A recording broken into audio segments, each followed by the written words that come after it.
My wife Willow rejected my marriage proposal twice. The first time, she laughed it off like I was joking. The second time, she looked me dead in the eye and said, "Daniel, you're sweet, but I need someone with ambition. Someone who can match my energy." I smiled, nodded, and never brought it up again. I stayed by her side anyway, playing the role of the dependable best friend while she chased after men who treated her like an option. I watched her cry over guys who didn't deserve her, listened to her vent about her failed relationships, and every single time, I was there to pick up the pieces. I told myself that one day, she'd see me differently. That one day, she'd realize I was the one who truly loved her. But that day never came. Instead, she kept me in the friend zone, comfortable and safe, while she explored every other possibility. I was her emotional support, her late-night confidant, her go-to person when life got hard. But I was never her choice. Then everything changed. Willow's father, Mr. Carter, a self-made billionaire who built his empire from nothing, called me into his office one afternoon. I thought maybe he wanted to discuss business or ask for a favor. Instead, he looked at me with tired eyes and said, "Daniel, I'm getting old. I've been watching you for years. You're loyal, hardworking, and you've got integrity. My daughter doesn't see it, but I do. I'm naming you the sole heir to my estate." I sat there, frozen, unable to process what I'd just heard. Before I could even respond, he continued, "She's going to panic when she finds out. But I need someone I can trust to carry on my legacy, and that someone is you. Not her." The moment the news reached Willow, everything shifted. Suddenly, the girl who rejected me twice, who kept me at arm's length for years, was calling me nonstop. Showing up at my door. Texting me paragraphs about how she'd made a mistake. How she'd always had feelings for me but was just scared. How we should give us a real chance. I watched her desperation unfold, and for the first time, I didn't feel anything. No anger. No satisfaction. Just emptiness. Because I knew the truth. She didn't want me. She wanted what I now had. And when Mr. Carter sat me down and formally offered me everything, I looked him in the eye and said the one thing no one expected: I decline. I met Willow Carter when we were both 19 years old, fresh-faced college students trying to figure out life. She was the kind of girl who walked into a room and immediately commanded attention. Not because she was loud or over the top, but because she had this presence about her: confidence, ambition, a fire in her eyes that said she knew exactly what she wanted and wasn't afraid to go after it. I, on the other hand, was the quiet guy who sat in the back of the class. The one who kept his head down, worked hard, and didn't make waves. I came from a middle-class family. My parents were good, hard-working people, but we didn't have money or connections. I was at that university on a scholarship, and I knew I had to make every single second count because I didn't have a safety net to fall back on. Willow and I ended up in the same study group during our sophomore year. At first, I didn't think much of her beyond the fact that she was smart, driven, and had a sharp sense of humor. But she also had this wall around her. She didn't let people in easily, didn't trust quickly, and seemed to keep everyone at a careful distance. Over time, though, we became friends. Real friends. We'd stay up late studying together, grab coffee between classes, and talk about our dreams and ambitions. She wanted to take over her father's company one day and build it into something even bigger than it already was. I wanted to create something of my own, to prove that I could succeed without anyone's help or handouts. Somewhere along the way, without even realizing it was happening, I fell for her. It wasn't one big dramatic moment. It was 1,000 small ones. The way she'd throw her head back and laugh at my terrible jokes. The way she'd call me in the middle of the night when she was stressed and just needed someone to listen. The way she'd look at me sometimes, with this softness in her eyes, and I'd think maybe, just maybe, she felt the same way I did, so I took a chance. It was junior year, right before winter break. We were sitting in her car after a long, exhausting day of finals, and the words just came tumbling out before I could stop them. "Willow, I like you. Really like you. I think we could be great together." She didn't say anything at first, just stared at me with this completely unreadable expression on her face. My heart was pounding so hard I thought it might break through my chest. Then she smiled, but it wasn't the smile I was hoping for. It was the kind of smile you give someone when you're trying to let them down. Easy, when you feel bad, but you know you have to be honest. "Daniel, you're one of my best friends. I don't want to ruin that." I nodded quickly, swallowing the massive lump in my throat, and forced myself to smile. "Yeah, of course. No worries. I totally understand." But inside, I was absolutely crushed. My chest felt tight, my stomach twisted into knots, and I wanted nothing more than to disappear. Still, I didn't walk away. I told myself that maybe she just needed time, that maybe if I stayed close, if I proved myself, she'd eventually see me the way I saw her, so I stayed. I was there when she started dating a guy named Marcus, some finance bro who talked a big game but had absolutely nothing to back it up. I was there when he cheated on her with some girl from his office, and she cried on my shoulder for hours, mascara running down her face. I was there when she dated a guy named Eric, who turned out to be more interested in her father's money and connections than he ever was in her. And I was there when that relationship crashed and burned, too. Every single time, I was the one she turned to, the one she trusted, the one she relied on when everything else fell apart, but never, not once, was I the one she actually chose. Then, 2 years after my first attempt, I tried again. We were at a mutual friend's wedding, and she looked so incredibly beautiful that night in a dress that took my breath away. We danced together, we laughed until our sides hurt, and for just a moment, it felt like maybe things had changed between us. Maybe enough time had passed. Maybe she was finally ready. So, I asked her again, my voice hopeful but my hands shaking. Willow, I know you said no before. But I still feel the same way about you. I think we could be really, really happy together. This time, she didn't smile at all.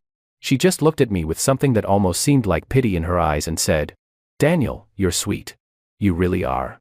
But I need someone with ambition.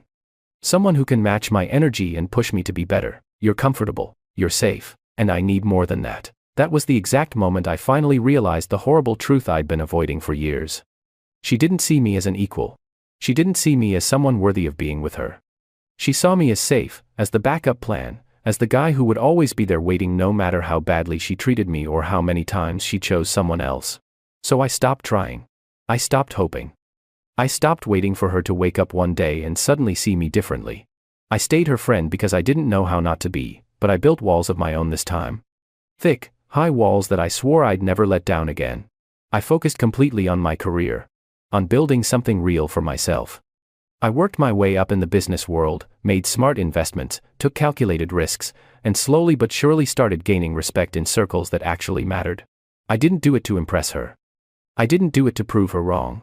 I did it for me, because I finally understood that I deserved better than spending my entire life chasing someone who would never want me back. But Mr. Carter noticed everything. Willow's father and I had crossed paths several times over the years at various events and gatherings.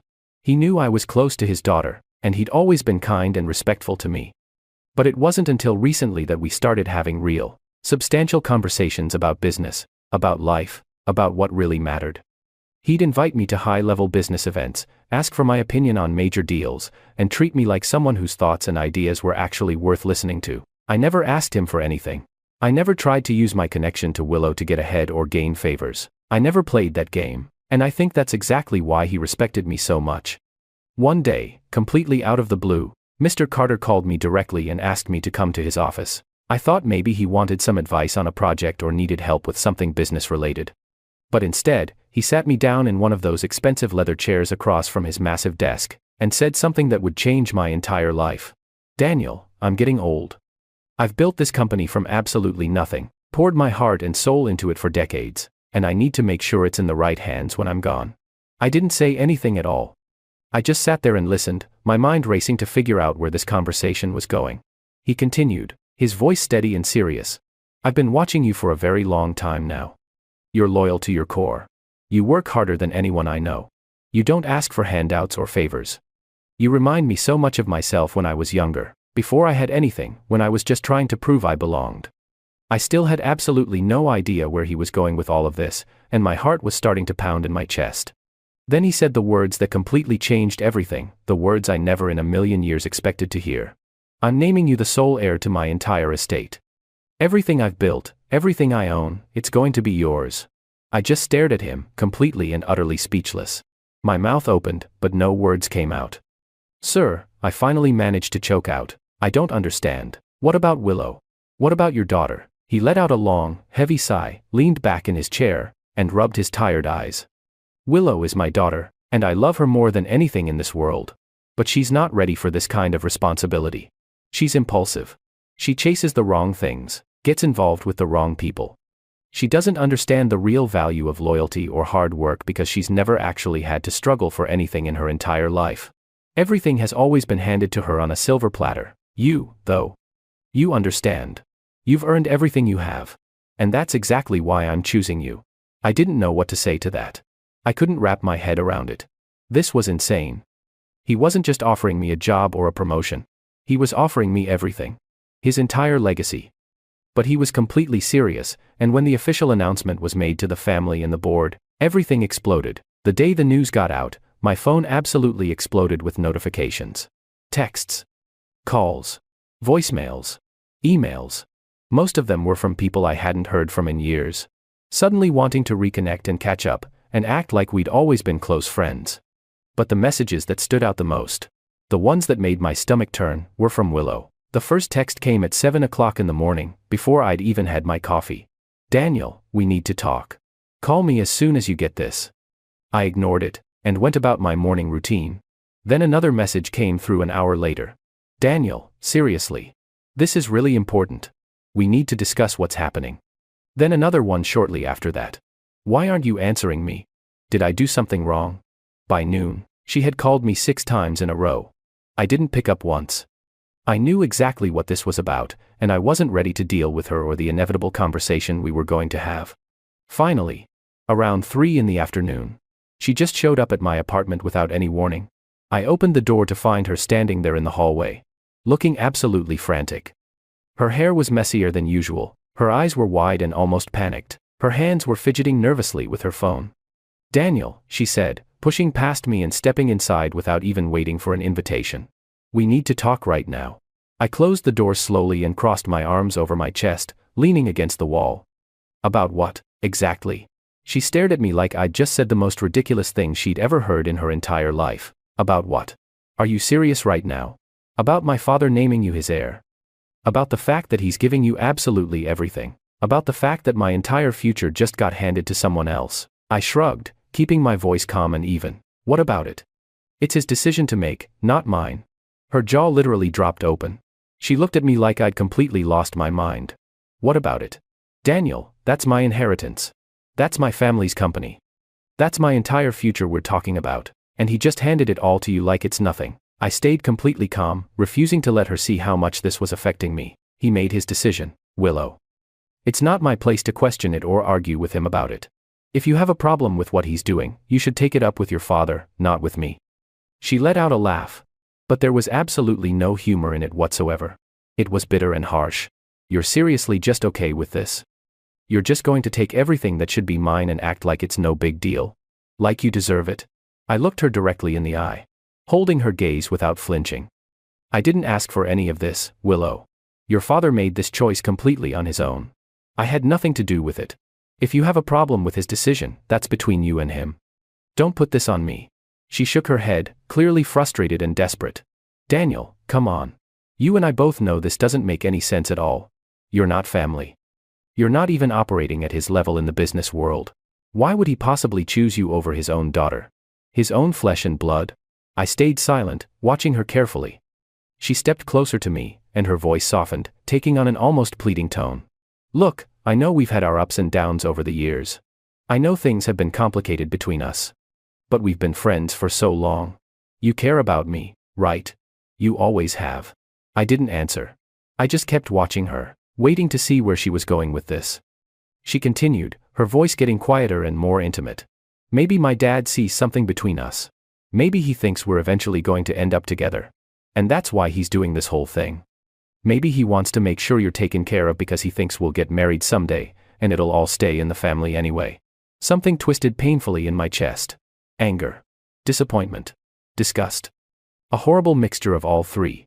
"So that's what this is really about," I said, my voice coming out cold and hard. "You think if you play nice now, if you suddenly pretend like there's something romantic between us, I'll just hand everything over to you? Is that your plan?" Her face flushed red. "That's not what I meant at all. Isn't it, though?" I asked, stepping closer and forcing her to look at me. "Because it's funny how the exact moment your father names me his heir, you suddenly start caring about me again. Really funny how that timing works out." She opened her mouth to argue, to defend herself, but I cut her off before she could get a single word out. "You rejected me twice, Willow. Twice. You made it crystal clear that I wasn't good enough for you. That I didn't have enough ambition. That I was too comfortable, too safe. Too boring. And now, all of a sudden, you want to talk about us. You want to pretend like there's always been something there. Tears started welling up in her eyes, and her voice shook when she spoke. Daniel, I made a mistake. I was stupid and blind. I didn't see what was right in front of me all those years. I let out a harsh, bitter laugh that surprised even me. No. You saw exactly what was in front of you. You just didn't want it. You didn't want me. And now that I have something you desperately want, now you're trying to rewrite our entire history and pretend like you always cared. She wiped at her eyes, her voice breaking completely. That's not fair to say. Isn't it? I asked, my voice rising slightly. Because from where I'm standing, this has absolutely nothing to do with me as a person. It has everything to do with what I now represent. With what I now have access to. She didn't say anything. Just stood there, staring at me with this mixture of desperation, frustration, and something that might have been genuine hurt. I took a deep breath, trying my absolute hardest to keep my emotions under control. Look, Willow. I cared about you. For a very long time, I cared about you way more than I should have. But I'm done now. I'm completely done being your backup plan. I'm done being the guy you run to when everything else falls apart with someone else. She reached out suddenly and grabbed my hand tightly. Daniel, please. Don't do this. Don't throw away everything we've had. I pulled my hand away from hers like her touch burned me. I'm not doing anything. Your father made his choice. And now I'm making mine. Her eyes went impossibly wide. What does that mean? What are you talking about? I looked directly at her, my voice steady and absolutely certain. It means I'm declining the inheritance. I don't want it. Her face went completely pale, all the color draining out in an instant. You're what? You can't be serious. I repeated myself, speaking slower this time, so there was absolutely no confusion. I'm declining it. I don't want his money or his company or any of it. She stared at me like I had completely and totally lost my mind. Daniel, do you have any idea how much money we're talking about here? How much power? How much influence? This could set you up for life. Multiple lives. Your children's children would never have to work. Yeah, I said simply. I do know. And I still don't want it. She grabbed my arm desperately, her voice becoming frantic and almost hysterical. Why? Why would you possibly turn it down? This doesn't make any sense. I looked her dead in the eye and told her the complete truth. Because it's not mine to take. It was never mine.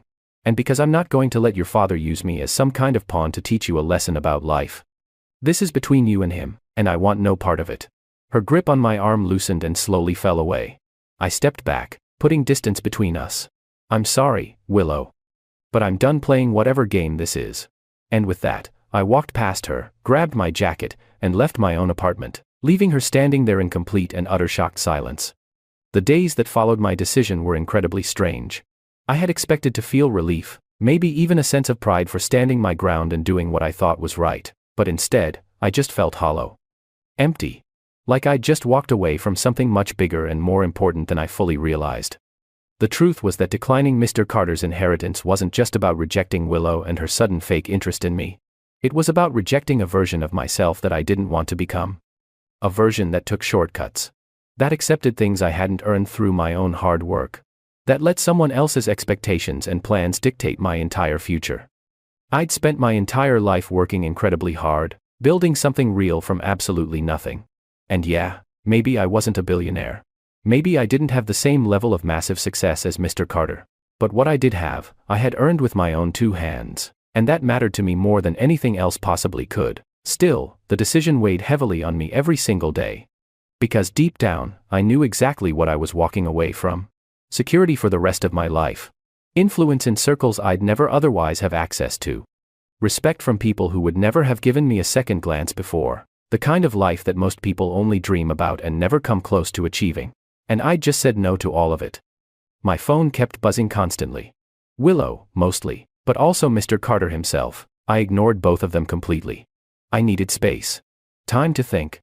Time to figure out what the hell I was actually doing with my life and where I was supposed to go from here. But Willow absolutely refused to give up.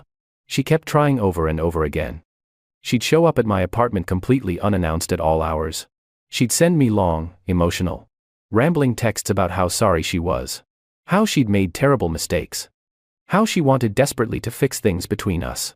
At first, I almost believed her. Almost let myself think that maybe she really meant it this time.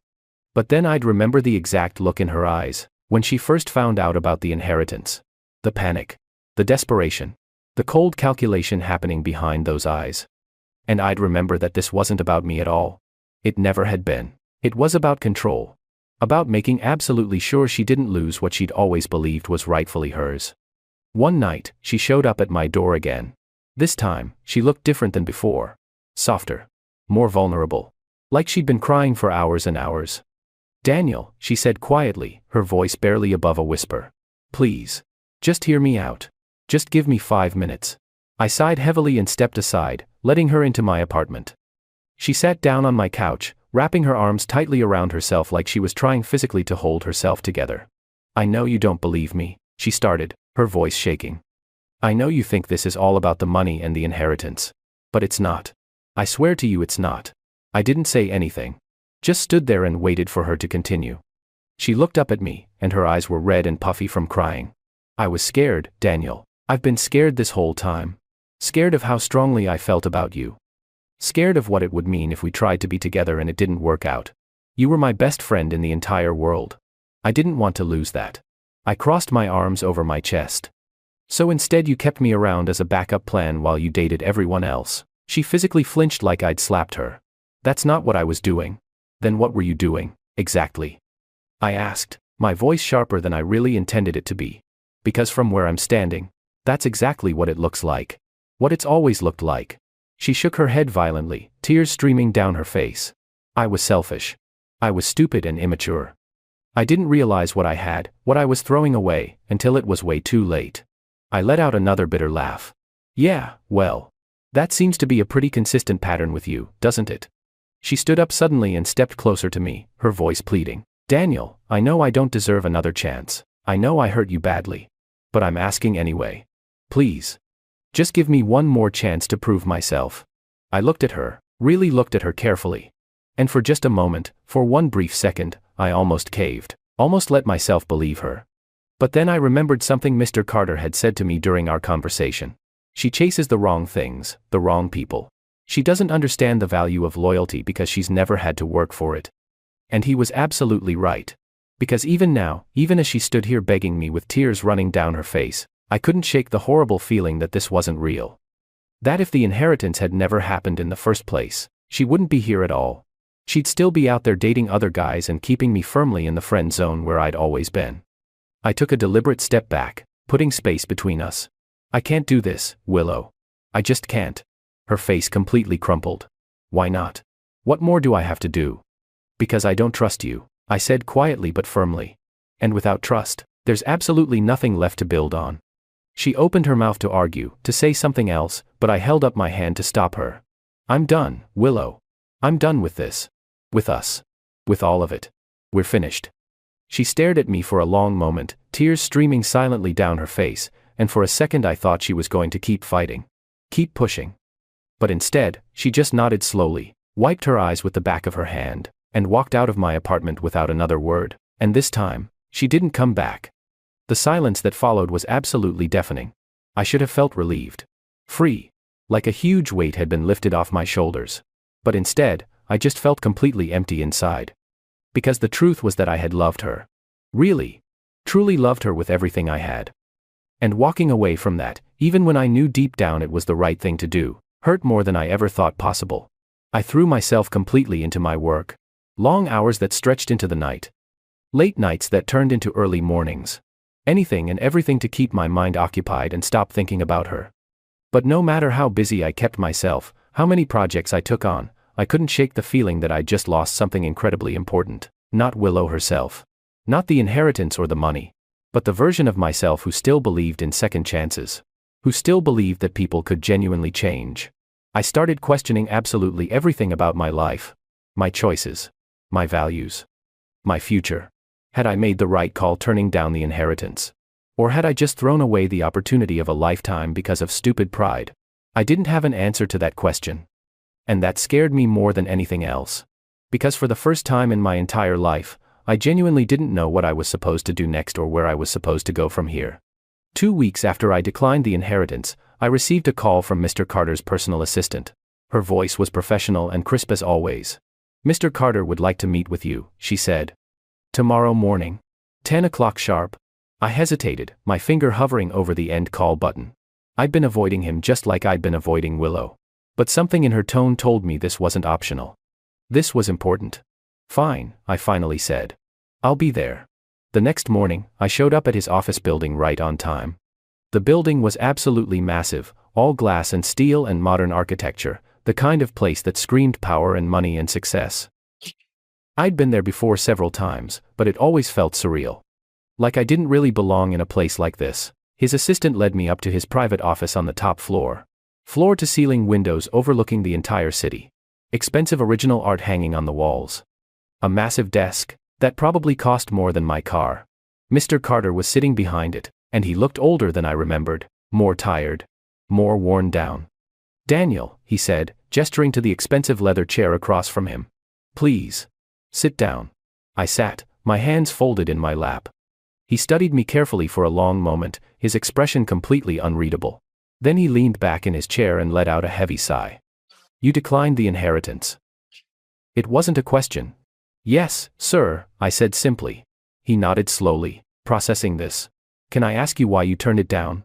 I chose my words very carefully. Because it wasn't mine to take. I didn't earn it. I didn't build it. And I'm not going to accept something just because someone else thinks I should have it. He raised an eyebrow, and the corner of his mouth twitched slightly. "You're a very rare breed, Daniel. Most people would have taken the money and run without a second thought." I shrugged. "I'm not most people, sir." He actually chuckled softly at that. No, you're certainly not." There was a long pause where neither of us spoke. Then he leaned forward, his expression becoming more serious. "Willow came to see me. Talked to me for hours." I didn't respond, just waited. "She told me everything that happened between you two. That you turned her down flat." I stayed completely silent. He continued, his voice thoughtful. "She's absolutely devastated. She genuinely thinks she's lost you for good this time." "Good," I said. And the word came out harsher and colder than I intended. He looked genuinely surprised. "You don't really mean that, don't I?" I asked, meeting his eyes. Because she didn't care about me at all until I suddenly had something she desperately wanted. And now that I've walked away from it, I'm absolutely sure she'll move on to the next guy who can give her what she's looking for. She always does. He frowned deeply. "You're angry." "Yeah," I said, my voice rising slightly. "I am angry. Because I wasted years of my life caring about someone who never cared about me back. Not really. Not in the way that matters." He leaned forward, his eyes locking directly onto mine. "You're wrong about her, Daniel."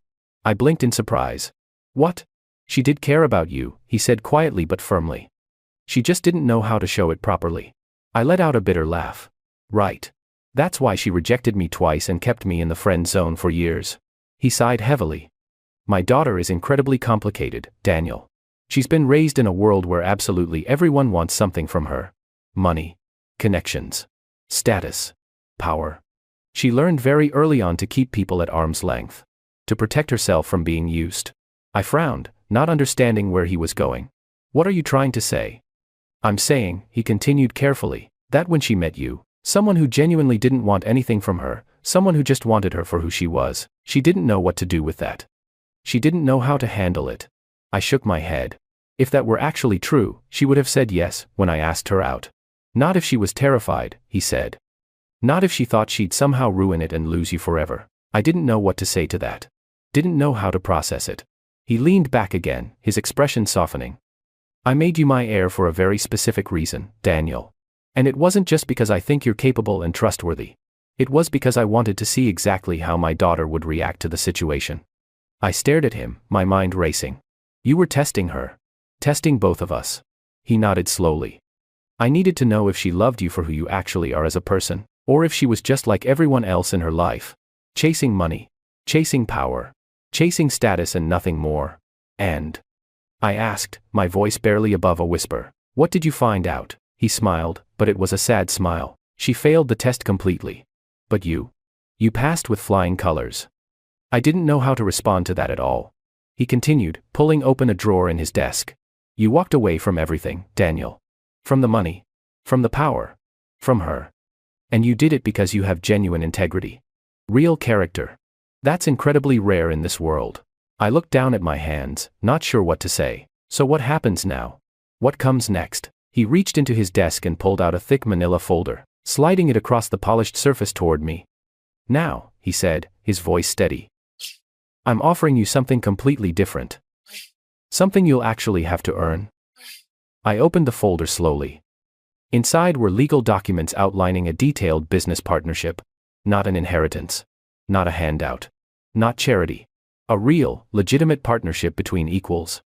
I'm not giving you my company, he said clearly, but I am offering you a significant stake in it. You'll work for every single bit of it. Earn it through your own effort. Build it alongside me as a true partner. I looked up at him, absolutely stunned. Sir, I don't understand. Why would you do this?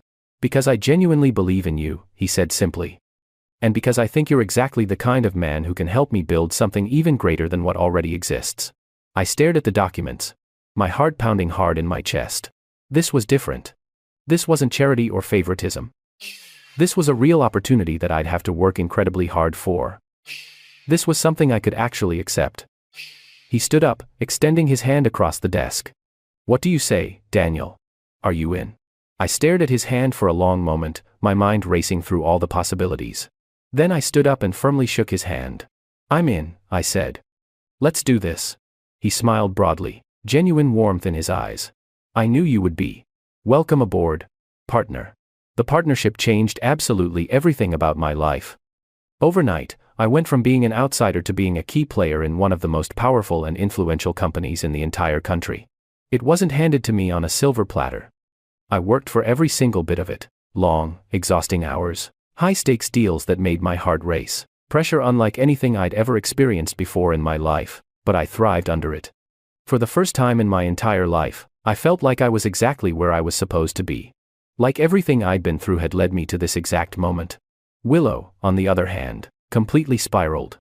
I heard through mutual friends and colleagues that she'd taken the news extremely hard, that she'd tried to confront her father multiple times, demanding to know why he'd chosen me over her, his own flesh and blood.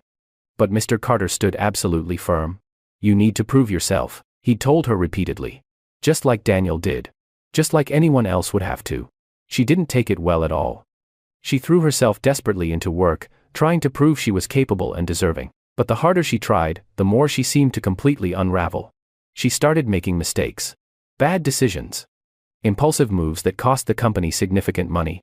And with each mistake, her father's disappointment grew deeper and more obvious. I tried not to care. Tried to focus entirely on my own work and responsibilities, but it was hard not to notice. Hard not to feel this strange mixture of pity and satisfaction watching her struggle. Then one night, very late, she showed up at my office. It was almost midnight. I was the only person left in the entire building, working on a major presentation. I looked up from my computer to find her standing in the doorway, and she looked absolutely terrible. Dark circles under her eyes like she hadn't slept in days. Hair messy and unkempt. Clothes wrinkled. Daniel, she said quietly, her voice hoarse. We need to talk. Please. There's nothing to talk about, Willow. Nothing at all. Please, she said, stepping inside uninvited. Just give me 5 minutes. That's all I'm asking. I sighed heavily. Fine. 5 minutes and then you leave. She sat down slowly in the chair across from me, wringing her hands nervously in her lap. I messed up, she started, her voice shaking. I know that. I've known it for a very long time. But I didn't realize exactly how badly I'd messed up until it was way too late to fix it. I didn't respond.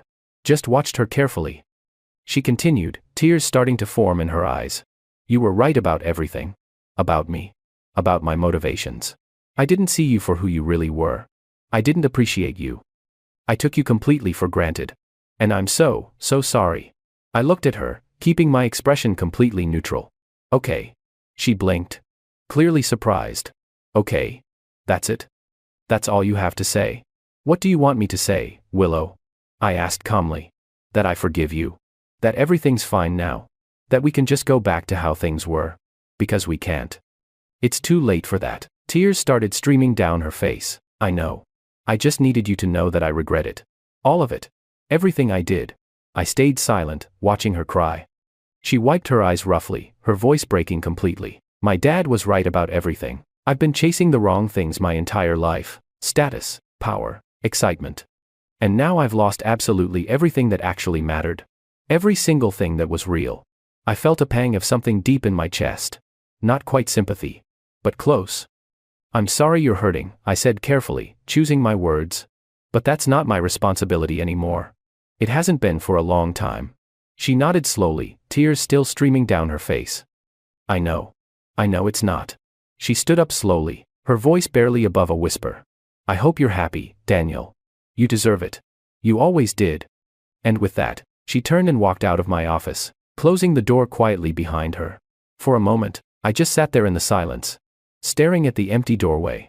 Then I turned back to my work. A few months later, everything came to a dramatic head.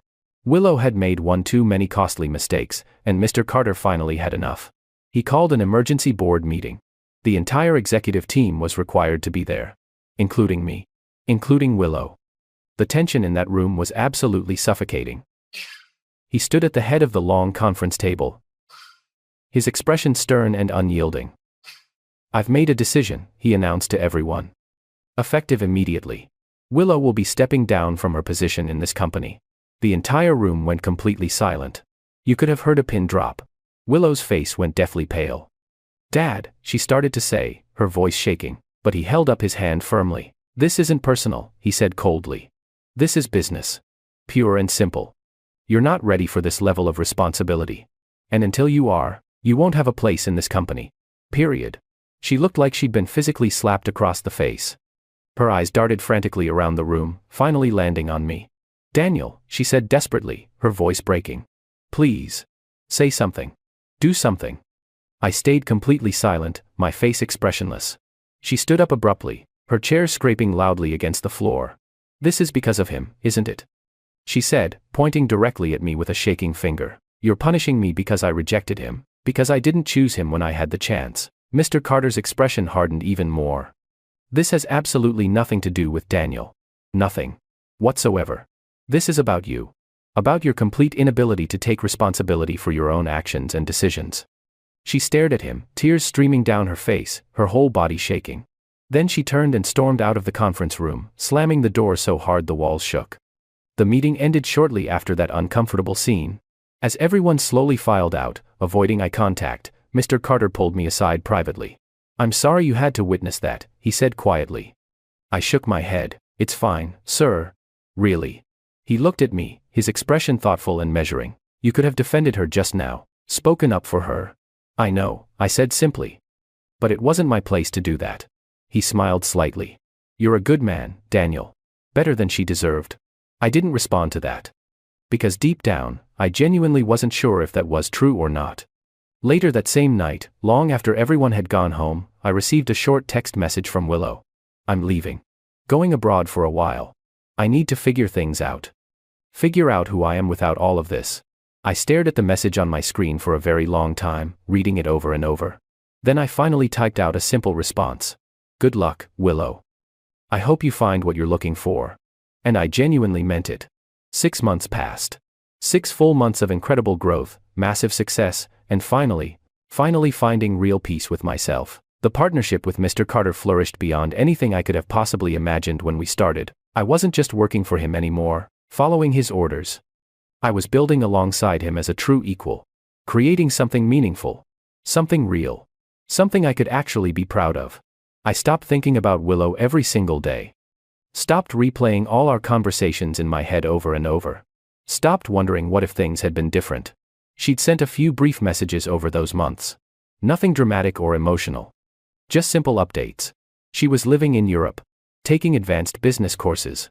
Trying to find herself and figure out who she was without her father's company and influence. I responded politely each time but kept my distance. Kept those walls firmly up. Then one ordinary afternoon, Mr. Carter called me into his office with no explanation. Sit down, Daniel, he said, gesturing to the familiar chair. His voice sounded different. Tired. I sat, wondering what this was about. He looked at me for a very long moment, then smiled warmly. I'm stepping down, he said simply. I blinked in complete surprise. What? What do you mean? I'm retiring, he explained. I've spent 40 long years building this company from absolutely nothing, poured my heart and soul into it, and now it's finally time to let someone else take the reins and carry it forward. I didn't know what to say. My mind was racing. He continued, his voice steady and certain. I've thought long and hard about who should take over. Who deserves this responsibility? And I've made my final decision. He slid a thick folder across the desk toward me. Inside were legal documents naming me as the new chief executive officer. Not just a partner anymore. Not just a stakeholder. The person in complete charge. I'm giving you the company, Daniel, he said clearly. Not as an inheritance. Not as a gift. As something you've genuinely earned through your own hard work and dedication. I stared at the documents, my heart pounding so hard I thought it might explode. Sir, I said, my voice barely above a whisper. I honestly don't know what to say. Say yes, he said with a genuine smile. I looked up at him, my mind still reeling. What about Willow? What happens to her? He sighed deeply. Willow has been working very hard on herself. She's changed significantly. Grown up. But she's still not ready for this level of responsibility. Maybe someday she will be. But not now. Not yet. I nodded slowly, processing everything. Then I looked him directly in the eye and said the words that would change my entire life forever. I accept. Thank you, sir. For everything. He smiled broadly, reaching across the desk to shake my hand firmly. I knew you would. I never doubted you for a second. The official announcement was made the following week. The response from the business world was absolutely overwhelming. Some people were genuinely thrilled for me. Others were openly skeptical and critical. But I didn't care anymore what anyone thought. I'd earned this position fair and square. And I was ready for whatever came next. Then, one morning, completely out of the blue, Willow came back. I didn't know she was returning to the city until I saw her standing in the lobby of the building. She looked completely different from the last time I'd seen her. Healthier. More put together. There was a confidence about her now, but it wasn't the arrogant, entitled confidence from before. This was different. Earned. She saw me across the lobby and hesitated for just a moment. Then she walked over slowly. Hi, Daniel, she said softly. Hi, I replied simply. She glanced around the impressive lobby, then looked back at me. I heard the news about your promotion. Congratulations. You deserved it. Thanks, I said. I appreciate that. She nodded, biting her lip nervously. I just wanted to say that I'm genuinely proud of you, and that I'm truly sorry for everything I put you through. I studied her face carefully. She looked completely sincere. I appreciate that, Willow. I really do. She smiled, but it was a small, sad smile. I'm not asking for anything. I'm not here to try to get back into your life or the company. I just wanted you to know how I felt. I nodded slowly. I understand. Take care of yourself, Willow. You too, Daniel, she said quietly, and then she turned and walked away, disappearing into the crowd. I watched her go, and for the first time in longer than I could remember, I didn't feel anything. No anger burning in my chest. No lingering regret. No feelings whatsoever. Just complete and total peace. A few weeks later, I was sitting in my new executive office, looking out over the entire city through those massive windows, when my assistant knocked politely on the door. Sir, she said with a professional smile. There's someone here to see you. She says she's an old friend. Who? I asked curiously. She smiled knowingly. A young woman named Sarah. Walter recommended she come speak with you about a potential business opportunity. I felt my eyebrows raise in surprise. Sarah? We'd gone to college together years ago. She'd been in the same study group as Willow and me. We'd lost complete touch after graduation, but I remembered her very well. Smart. Genuinely kind. Honest to her core. Send her in, I said. The door opened, and Sarah walked in confidently. She looked great. Professional. Successful in her own right. Daniel, she said, smiling warmly. It's been way too long. It really has. I said, standing up to shake her hand properly. What brings you here? She laughed, and it was a genuine, warm sound. I saw your name in the business news and thought I'd reach out. Congratulations. By the way. This is incredible. Thanks, I said, gesturing for her to sit. I appreciate it. We talked for well over an hour. About life. About our careers. About everything that had happened over the years since we'd last seen each other, and for the first time in a very long time, I felt something I hadn't felt in months and months. Hope. Real hope for the future.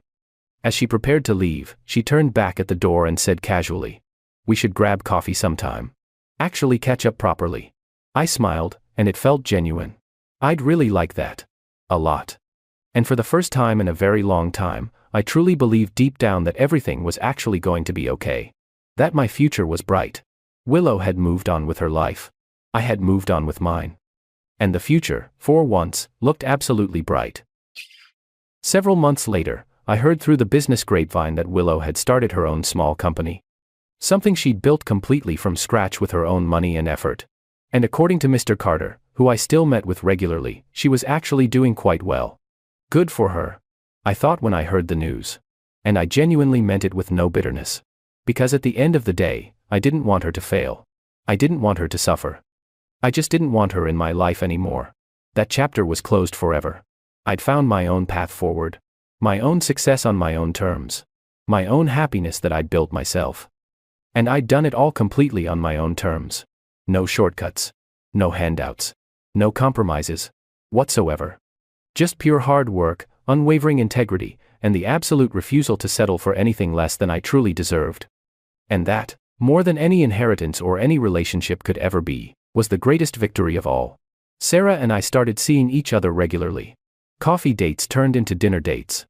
Dinner dates turned into weekend trips. And slowly, carefully, something real started to build between us. Something genuine and honest. Something I'd never really had before. Mr. Carter noticed, of course. He always noticed everything. "You look happy, Daniel," he said to me one afternoon. "Really happy." "I am," I replied honestly. "For the first time in a long time, I really am." He smiled warmly. "Good. You deserve it. You always did."